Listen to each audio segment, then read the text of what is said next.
I think when architecture is particularly beautiful is when it becomes the sort of art of living, like it is the perfect rendering of a particular lifestyle in a particular place for a particular person.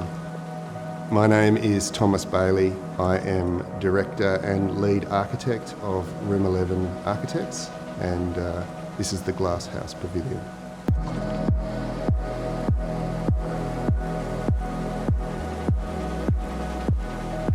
Koonya is on the Tasman Peninsula. It's a sort of classic destination for Hobartians for the weekend, for its great fishing, and it also has quite an interesting microclimate. It's relatively mild, and it's a particularly fantastic place to be. This project was the second piece of work that I did for the same client. We discussed a lot of things about creating a little retreat from the main homestead, but essentially he wanted a place to write a great novel, and that was a really fantastic brief for me. It obviously appealed to any sort of poetic drives that I have, but it also sort of made us sort of pare back. It's about an individual connecting with place, but also being quite focused on a particular task. And being close to whatever inspires life. We both understood that was the driver for this building.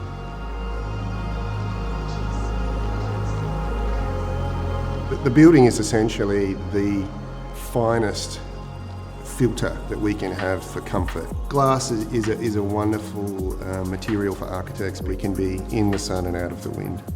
The changing of the day basically colours the experience within the interior. So the building is designed to be a vessel for light.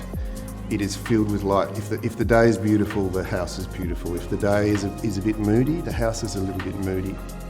There's quite a bit of concrete here as well, which is a key part of the thermal performance. Then we've offset that with a timber. I think the classic sort of combination of timber, glass and concrete, they are the tools of architects. The fireplace is a very key part, and there's something beautiful and romantic about closing the building down, collecting some firewood and creating a sort of central focus, which is the hearth. I think there's a beautiful sort of ritual about connecting to those essential human experiences, and fire is obviously one of those. We're not striving for a form, we're striving for an experience, and then we're striving to have the minimum use of materials in order to achieve that. We've used these very large panels of glass. We want to have the least number of joins. And then we've positioned very large doors at key locations, which are sort of natural movement through the site and through the building, between these two platforms of ceiling and floor. One of the interesting things is that transition from day to night, and making that as smooth as possible and delightful. So we're trying to create a connection from an interior to an exterior. The sort of private facilities of the building, bathing and ablutions, are all within an absolute minimum of space, but we've deliberately augmented that experience. It's black. The idea is to make that experience an extreme experience of interiority. And then when you leave that space and come back into this extraordinary large volume with this incredible vista, that's seen in a fresh way, and you're constantly reminded of where you are. The departure from a standard home and the standard comfort of home is very deliberate. It's meant to be a potent, lasting experience, one whereby once you leave, it rings in your mind and you constantly want to return. Every part of it is what we hoped it would be. That's something that I draw a lot of pride from.